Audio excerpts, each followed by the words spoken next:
నమస్తే. సర్ప్రైజ్ కిచెన్‌కు స్వాగతం. ముందుగా మీకు తొలి ఏకాదశి శుభాకాంక్షలు. మేము మీకు వంటలు పెట్టి రోజు కొంచెం బోర్ కొట్టిస్తాం కదండీ! అలా కాకుండా ఒక చిన్న చేంజ్‌తో ఒక చిన్న వీడియో చేశానండి. మేమిక్కడ హైదరాబాద్‌లో ఉన్నా కూడా అప్పుడప్పుడు మా ఊరెళ్తాము. మాది గుంటూరు దగ్గరండి. అయితే మాది చెరువు గట్టుపైన ఉంటుంది ఇల్లు. అది మీకు చూయించాలని ఒక చిన్ని వీడియో చేశాను. అయితే ఏంటి అంటే మాది చెరువు గట్టుపైన ఇల్లు ఉండడంతో చాలా ప్రశాంతంగా ఉంటుందండి. అలాగే మాది ఇంటికి దగ్గరలో ఒక గుడి కూడా ఉంటుంది.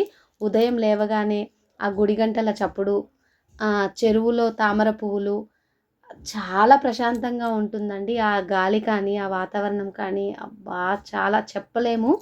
అంత బావుంటుంది. అలాగే అక్కడ మనకి పళ్ళు కానీ, కూరగాయలు కానీ అన్నీ న్యాచురల్‌గా దొరుకుతాయండి. ఇక్కడ మనం సిటీలో చూస్తే అన్నీ ఆర్టిఫిషియల్ ఫుడ్ మనం తింటున్నాము. అక్కడ అన్నీ న్యాచురల్‌గా దొరుకుతాయి. ఎంతో బావుంటుంది. అక్కడ ఏది తిన్నా కూడా టేస్టీగా అనిపిస్తుంది. మనం పచ్చడి వేసుకొని తిన్నా. ఇక్కడ అలా కాదు. మనము ఎంత టేస్టీగా వండుకున్నా ఏదో మిస్ అయినట్టుగా ఉంటుంది. మీ ముందుకు చెప్దామని వచ్చాను. Thank you. Like, share and subscribe our channel. Thank you so much అండి మమ్మల్ని ఆదరిస్తున్నందుకు.